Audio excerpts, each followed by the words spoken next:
In 2016, a former British startup called DeepMind entered the history books for accomplishing something that has eluded generations of AI engineers. The AlphaGo app developed by DeepMind beat the world champion in the highly complex game of Go. DeepMind has been acquired by Google, and we are very happy to have Mustafa Süleyman with us today. Mustafa is a co-founder of DeepMind, and he's currently VP AI policy at Google. And Susanna Diemel, board member at Bitkom, will chat with Mustafa for about 20 minutes. Susanna? Thank you, Nabil, and hello, Mustafa. As Nabil has already introduced you to our audience, I think we can jump right into our talk. And I'm happy that you're here today to share your views on the technology and on the surroundings and what the AI technology can do for the economy and possibly also for the society with us. So when we look at Germany's AI strategy, one of the core pillars is to strengthen AI research in order to drive innovation. And to this end, it has pledged to invest in 100 new AI professorships and to further develop and expand its existing centers of excellence for AI at a supra-regional level, aiming to establish a national network of at least 12 centers and application hubs. But at the same time, we, as we see that we also make progress in research, we see that a large majority of companies in Germany, particularly among SMEs, have very little experience in the field. We have just researched a survey yesterday that has shown that only 8% of German companies say that they already use AI within their company. Another 30% are planning to do that, but that means that more than half of them isn't really looking into the technology yet or isn't actually using it. So maybe what would you say to these companies? What opportunities do you see for Germany when it comes to using AI? Yeah, so first of all, hi, Susanna. Thank you so much for having me. And I'm very glad to be here to talk with you today. I think it's a really interesting survey result. So just as you were talking, I think probably the most surprising statistic is that 30% are planning to use it. Less than 8% are already using it. And that's interesting because I think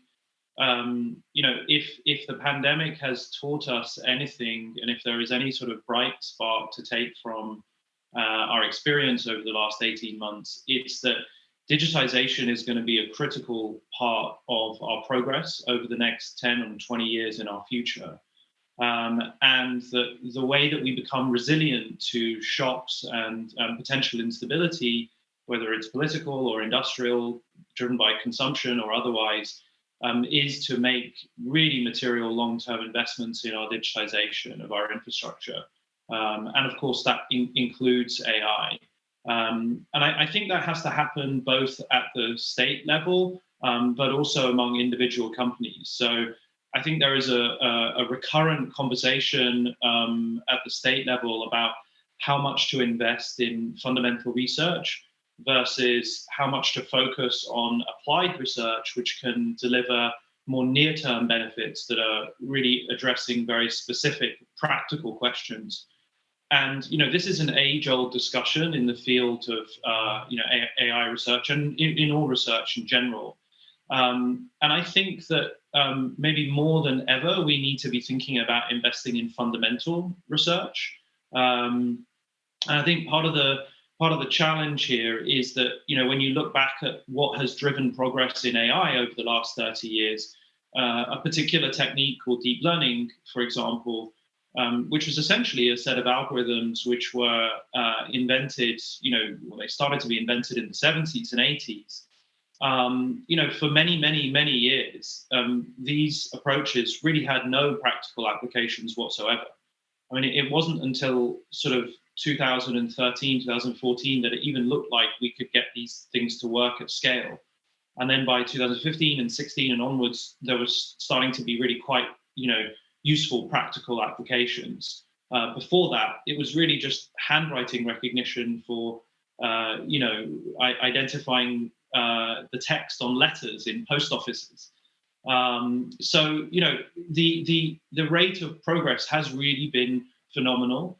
And I think sometimes we can be too quick to admonish the sort of industry and the kind of small businesses for not taking up these new technologies quick enough.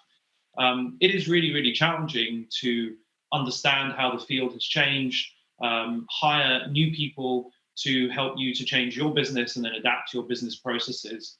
But I think what we've now proven is that the benefits are really significant. The commercial success that you can derive from being a leader in this space is really unequivocal. I mean, it's really unquestionable. So there's a good business justification for making these kinds of investments earlier and making them with a more long-term horizon. So I think the case speaks for itself. Mm-hmm. But you named it. It's still we often worry about the uptake of the technology in the actual use in by companies, by enterprises. Do you think? And it's often that's an often discussed topic in Germany. That do we need to create more trust into these these new technologies by regulating them, or does that rather stop innovation or hinder innovation because maybe small companies have to know too much about the legal restrictions and that makes things more complicated? What is your view on that? Yeah, I mean, trust has been declining in both in the tech companies and in other institutions for a number of years now, and it's something that we should all be, seriously concerned about. I think that the role of the machine learning models as contributors to the declining of trust here, is a serious question, and the more we can do to be transparent about the kinds of data that the models are trained on. To expose the actual models themselves to rigorous testing, both by our internal teams and I think increasingly by trusted third-party teams that are adversarially testing these models for societal concerns, be they biases or areas where the model is incapable or falls short in some way. These are all good strategies that we should be pursuing. And some of the things that we've done recently at Google in conjunction with the Partnership on AI, which is a broad industry and civil society body that we started 3 or 4 years ago. One of the interesting things that we've done is develop these model cards. And so they're like nutritional labels for a machine learning model that try to say something about the robustness, the reproducibility, the explainability, the general accuracy and performance of different machine learning models. And I think that this is very early work, and I think there's a long way to go, but it's the right general trajectory because, we certainly think, and I certainly think that, regulation is going to be a critical enabler of innovation in the long term here. Once there is a stable foundation that makes very clear what sorts of applications are deemed to be not socially acceptable, given their risk category and given various other factors, that's a very good guardrail that provides direction and provides reassurance and clarity to big companies as well as small startups. And I think that we encourage that, we welcome it. It's something that I've certainly been advocating for some time now. And so, I'm excited to look at the proposals that are being made and understand them more carefully. Yeah, that's certainly something that's also addressed by the new legislative draft for an AI regulation by the EU Commission, which, for example, states that systems should be prohibited that subliminally manipulate people to do harm, physical harm to or psychological harm to themselves or others. So these are probably the kind of things we will have to discuss, where we actually draw the lines and how we can define these lines best to reach some clarity for those who actually create AI systems. But before we dive a little deeper into these ethical questions and how to deal with them in the company, you already named a few measures that you do at Google. And a question on the technology and its chances. What is the next big thing for you, or what are you really looking for to see in technological development, looking into the next few months or years to come? Yeah, okay, that's a good question. So, I mean, maybe there's two different answers to that. Like, one is, so technically what I'm most excited about are generative models that apply to language. You know, I think so far over the last 20 years, deep learning in general and the kind of AI field has done a good job of doing things like speech recognition, classifying audio and being able to transcribe it, or image recognition or video understanding, you know, using these other perceptual modalities. And what we've seen in the last couple of years is an enormous amount of progress in the language space. And that's very exciting because it opens up a whole new modality through which, you know, you as a human can communicate with a machine. You know, you can, you know, give it direction, give it feedback, really get into a dialogue. That iterative exchange to kind of clarify what it is you're thinking, what the machine is thinking, and get into a kind of more symbiotic, generative, creative relationship, I think is very, very promising, and progress there is being made really, really fast. So that's an area that I'm most excited about.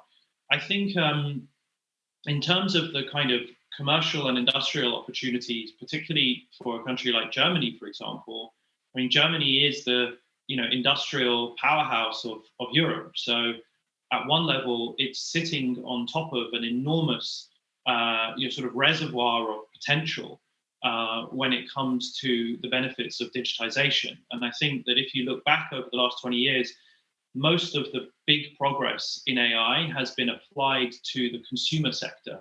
You know, so you can obviously order a pizza on your phone or go on a date with somebody that you've never met in just a few minutes, or, you know, you can do amazing things to communicate in the real world using your device and using AI. But the same kinds of progress has not extended to, you know, the field of healthcare, for example, or you know, energy systems or industrial optimization or manufacturing. And I think in the next 10 years, that's where many of the really seismic breakthroughs and the commercial opportunities lie, because as sensor infrastructure becomes more affordable and we can start to bring to life the performance of existing industrial kit in order to drive, you know, greater efficiencies and optimize its performance, I think there's going to be enormous fruit there in terms of our exploration collectively. So that's a particular area that I'm excited about, and I think one that is a great opportunity for German industry more generally. Mm-hmm. So coming back to the guardrails you were talking about, and the ethical questions that are there when developing AI systems. Google has these AI principles where it has laid down what it will explicitly not develop, and also what principles it will follow in developing AI. How has that worked for you since then? And maybe you can also elaborate a little on how you operationalize these AI principles. Yeah, sure. So, I mean, I actually was involved in drafting the AI principles 2 or 3 years ago, and one of the things that I was very keen for us to do is to strike the balance between being very clear about opportunities that we would not pursue, so that there were some really concrete red lines that could be quite easily independently assessed by the outside world. You know, we were really, I think, very clear about our commitment not to pursue weapons as well as surveillance. And I think those are significant bright lines in the sand, which I'm very proud that the company was able to take those positions. But then I think on the other hand, we also introduced a balancing of benefits and harms as the primary, basically utilitarian approach, where we have a systematic process for trying to predict ahead of time what the potential benefits might be, as well as the potential harms, and then weigh those up against one another. And that has actually produced a very significant shift in the way the company operates. So as of today, all new pieces of infrastructure, new products, and new contracts with external partners are evaluated in terms of their adherence to the AI principles. You know, and you can imagine for Google, there are many, many thousands of different projects that fall into that category per year that are now undergoing a very robust review by a whole range of different stakeholder groups within the company. And I think that has created some much needed and very effective formal structure around the consideration for basically externalities within the company, for external stakeholder interests, which I think really is changing the way that we operate and the way that we think as a company. So I'm very pleased with how it's unfolding. I think there's still a lot for us to learn and there's a lot for us to improve, but it's a significant shift in the way the company operates, and it's headed very much in the right direction. Mm-hmm. And how is it? We have talked a lot in Germany also about this corporate digital responsibility. I mean, one way of taking that responsibility is to give yourself processes that are designed in order to take care of such ethical questions. But what else can companies do, or should companies do, to also make it or show to the outside world or give some documentation or some proof that they're actually doing what they're saying? Yeah, I think that you hit the nail on the head. It's actually one of the main things that I'm working on at the moment, which is how can we basically expose our technical infrastructure to greater external verification and validation of the integrity of those systems. I mean, I would love to see a world in 5 to 10 years' time where you know, our own compliance with our policies, our privacy policies, say, is something that, you know, we're able to share with independent auditors, with regulators, with you know, civil society stakeholder groups, and that there is a technical verification of that compliance which can be audited in the code. I actually think that is the general direction that we're going to be moving in over the long term. It's extremely challenging to do given the scale of our infrastructure. But I think that there are small pieces that we can break off, you know, in the medium term, which can just prove the case here. And I think that's a very promising direction for us to go in, because fundamentally that is the foundation of trust. I mean, you know, code is something that we do and should trust. I mean, we should trust the power of encryption. It's you know, mathematically the case that we know that you know, encryption, when it has been well implemented, achieves the purpose that has been intended. And I think the more that we can expose that kind of workings, the long term, in the long term, we can build trust that way. And how long do you think it will take us to get to that stage so we can actually do that? Look, I'm not going to sort of underestimate how complicated it is. There's a whole series of questions, including, for example, who is the auditor and which parties are commercially incentivized to participate in that kind of verification. I think how you build the ecosystem around this kind of thing is a real question. What I do know is that I think there is growing willingness among us and other companies to try and experiment with these methods. And so I think that we have to take an open mind and jointly try to sort of progress this direction of research as much as possible. Okay, so thank you very much for your thoughts on these topics. Unfortunately, looking at the watch, I see that our time's up, which is a pity because I've still got a really long list of questions that I would like to ask you. But maybe you just come back next year and we continue the talk and see what has happened until then. So thank you very much, Mustafa Süleyman, for being with us today. And I hope you can have a little, if you have a little more time, you can watch the next speakers to come, because I think they're extremely interesting too. I look forward to it. Thank you very much, Susanna. I enjoyed it very much. Take care.